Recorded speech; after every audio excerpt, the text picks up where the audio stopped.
El día de hoy abarcaremos el tema acerca de la ortografía. Pues bien, la ortografía es el conjunto de normas y reglas que rigen la escritura de un idioma. Abarcan el uso de las letras, acentuación, puntuación, signos, palabras en conjunto y uso de mayúsculas. En esta lección iremos poco a poco viendo las reglas, que son bastantes, pero vamos a resumir para que te ayuden. Vamos a ver el uso de la C, S y Z. Primera parte, las palabras que en singular terminan en Z y su plural es C va con C. Ejemplo, juez, nueces, lápiz, y su plural sería jueces, nueces y lápices. Por otra parte, van con C todos los diminutivos que terminen en cito, cita, sillo, silla. Ejemplo, trencita, cochecito, piloncillo, exceptuando aquellas que tengan S en su última sílaba. También palabras en cial, icioso y esdrújulas terminadas en ice, ícito y acio van con C. Ejemplo, crucial, delicioso, vértice. Asimismo, palabras terminadas en unción, cimiento, ansia, ansio, encia, encio, uncio van con C. Ejemplo, conjunción, reconocimiento, constancia, ponencia, fulgencio o renuncio. Van con S adjetivos terminados en oso, osa, sivo o siva, excepto lascivo y nocivo, ya que esas pues llevan C. Ejemplo de las que llevan S son precioso, cremosa, posesivo y expresivo. También vamos a tener gentilicios en singular y plural terminados en es y ense. Esos van a ir también con S. Ejemplo, escocés, escoceses, guanajuatense o guanajuatenses. Asimismo, superlativos terminados en ísimo van con S. Ejemplo, comodísimo o blanquísimo. Terminaciones en ésima de los numerales van con S. Ejemplo, centésima. Y también vamos a tener sufijos con esa e isa de los términos van con S. Ejemplo de ello sería alcaldesa o sacerdotisa. También vamos a tener plurales que sus singulares terminen en S. Ejemplo, mes, meses o res, reses. Y palabras que terminen en ersa o erso van con S. Ejemplo, perverso, terso, verso. Y ahora van con Z todos los aumentativos y superlativos terminados en aso y asa. Ejemplo, bombazo, garrotazo o escopetazo. También adjetivos terminados en iso van con Z. Ejemplo, escurridizo, cenizo. Ejemplo, excepto indeciso y preciso. También adjetivos agudos terminados en as van con Z. Por ejemplo, rapaz, veraz. Igual diminutivos y despectivos terminados en suela van con Z, por ejemplo, cazuela. Y sustantivos que partan de un adjetivo o verbo que terminen en es, ansa y esa igual van con Z. Ejemplo, solidez, esperanza o grandeza. Y por último, sustantivos y adjetivos terminados en asgo, is, os y us van con Z. Ejemplo de ellos son compadrazo, matiz, atroz, luz. Es a excepción de anís, dos, dosis, gris, pus o tos. Ahora veamos el uso de la B y V.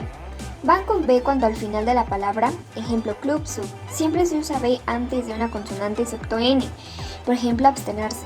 Siempre que la palabra inicie con bu, bur y bus van con B, ejemplo burguesía. Palabras que inicien con ab, abs y o va con B, ejemplo abecedario. Todos los prefijos de bi, bis, biblio, bio, bene, bien, bono van con B, ejemplo bípedo o biblioteca. Terminaciones con habilidad van con B, excepto movilidad. Y ahora al usar la V, tenemos que tener un anterior con un prefijo ad, di, sub o in. Ejemplo de ello sería advertencia. También palabras que inicien con eva, evi y evo. Ejemplo, evaluar o evito. Adjetivos terminados en ava, ave, avo, eva, eve y evo van con B, por ejemplo, doceava o suave. Conjugaciones en pretérito, con pretérito y futuro con terminación v, hubo, hubimos, viera, por ejemplo, obtuve. Ahora veamos el uso de la J y la G de gato. Vamos a usar la G porque varía su sonido dependiendo de la letra que tiene después. Van con G palabras que inicien con G o gen, ejemplo geológico, sustantivos terminados en gen, gentigencia, por ejemplo, margen, cuando la letra posterior es una consonante, por ejemplo, dogma.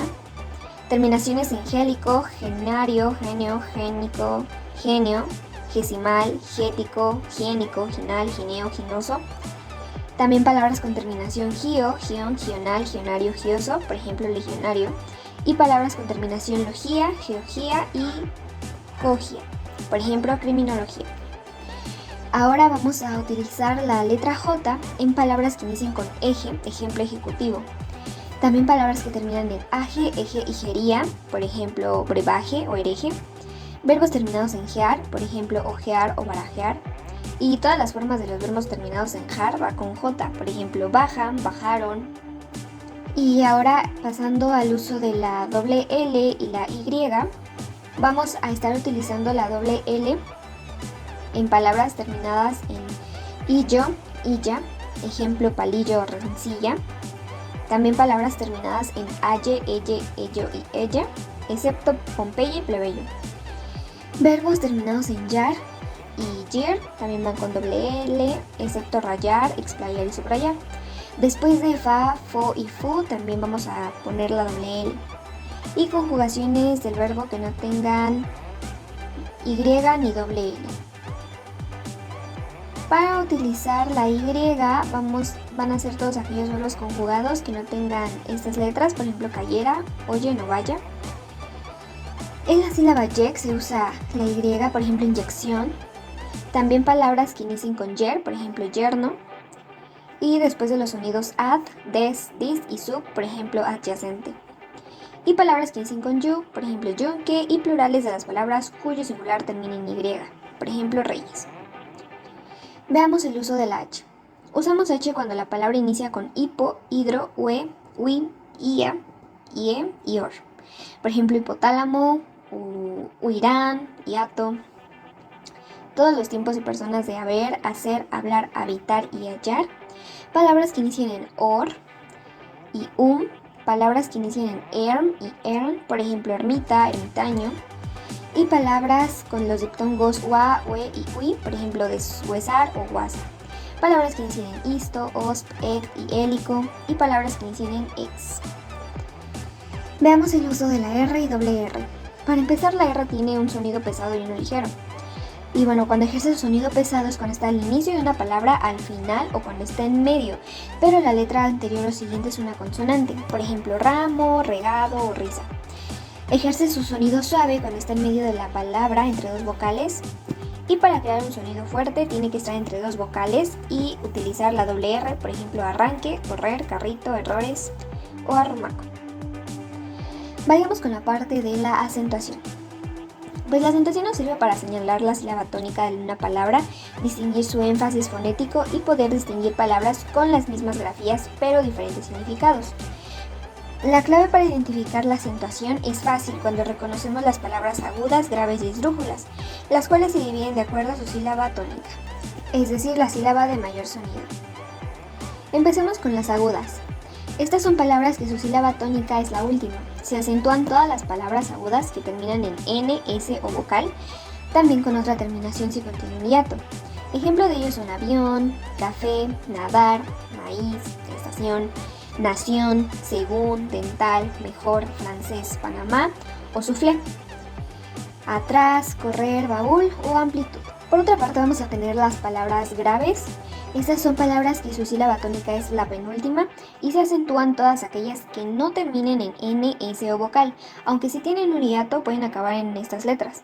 Ejemplo de ellos podrían ser azúcar, silla, joven, lápiz, hábil, combate, examen, bíceps, tijeras, portátil, Gómez, egoísta, varios, martes, dibujo, fósil, plancha o líder.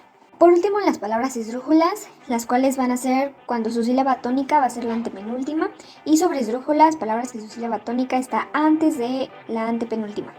Todas las palabras esdrújulas y sobre esdrújulas se van a acentuar. Ejemplo de ello va a ser Drácula, Calígula, Tarántula, películas, exámenes, útilmente, lágrima, exótico, jóvenes, gánatelo, déficit, científicamente, olímpico, árboles, etc. Ahora veamos la puntuación. Estas son señales gráficas que marcan pautas y pausas, ayudando tanto al escritor como al lector a encontrar un sentido claro para su comprensión, separando ideas, oraciones, párrafos y dando fluidez al texto. La coma marca pausas breves para enumerar elementos, pasos de procesos o colocar ideas intermedias. Los puntos siempre marcan un final, un punto y seguido de una idea, punto y aparte de un párrafo, punto final de un texto. Dos puntos nos introducen una idea, explicación, ejemplo o definición. Puede ser seguido en el párrafo o aparte. El punto y coma es una pausa más fuerte que la coma, ya que aunque termina una idea, no termina el tema del párrafo. Y también vamos a tener los puntos suspensivos. Estos tres puntos juntos terminan un texto, pero no la idea, dejando a la imaginación del lector o dando a entender que habrá continuidad. Un guión indica diálogos o señales de palabras compuestas. Los signos de interrogación pues nos indican una oración de pregunta. Los signos de admiración indican oraciones exclamativas como sorpresa, grito, alegría u onomatopeyas. En los paréntesis se abren y se cierran ante ideas o mensajes adicionales. Y las comillas reproducen citas textuales, frases de otros personajes, títulos, palabras en otro idioma o sobrenombres. Ahora empezamos con uso de mayúsculas. Bueno, pues las mayúsculas distinguen y jerarquizan las palabras del texto dando un valor al sustantivo que las lleva, así como también ayudan a distinguir el inicio de nuevas ideas o párrafos, pues el primer uso de las mayúsculas es después de un punto. Las usamos en dígrafos solo para las letras mayúsculas, por ejemplo China, Transilvania. También a veces se usan mayúsculas para resaltar palabras clave y se coloca acento de ser necesario. Obviamente en nombres, sobrenombres y apellidos de personas, animales, sean reales o ficticios. También las utilizamos en títulos académicos y nobiliarios, por ejemplo, licenciado en Derecho, ingeniero en alimentos, ingeniero en computación, rey Enrique VII, etc. También lo vamos a utilizar en lugares y regiones o sus sobrenombres, ya sean reales o ficticios, por ejemplo, Italia, El Cairo, Lejano Oriente, etc. También se ocupan en etapas históricas o temporales, ejemplo de ellas la conquista, al hablar de la prehistoria, la Segunda Guerra Mundial. También en títulos o nombres de canciones, libros, ensayos, publicaciones periódicas, leyes, obras de teatro, películas, esculturas, pinturas, edificios o barcos, por ejemplo, la Marsellesa o el Quijote. Igual en premios, condecoraciones o eventos, por ejemplo el Oscar, el Nobel, la Feria del Libro. Y en siglas y acrónimos con no más de 4 letras, por ejemplo ONU, CFE o la URSS. Igual en empresas e instituciones gubernamentales, civiles, privadas o religiosas, sean reales o ficticias, por ejemplo Secretaría de Gobernación, Facebook, Club Pumas. Al igual que en festividades civiles o religiosas, por ejemplo el Día de la Independencia, 1 de Mayo, Viernes Santo, etc. Es importante mencionar que no inician con mayúsculas los siguientes conceptos, por ejemplo, días, meses, estaciones, gentilicios, nacionalidades, idiomas, lenguas como lunes, abril, otoño, brasileño, por ejemplo, hidalguense, francés. Esas no van con mayúsculas porque después sería un error. Y bueno, pues con esto finalizamos el curso de español y pues antes de despedirnos solo te doy un consejo más. La mejor forma de dominar nuestro idioma es leyendo. La comprensión lectora, la ortografía, las ideas primarias y secundarias y todo lo aprendido en estas lecciones se esfuerza con la lectura y mucha técnica. Así que mucho éxito y nos vemos en la próxima.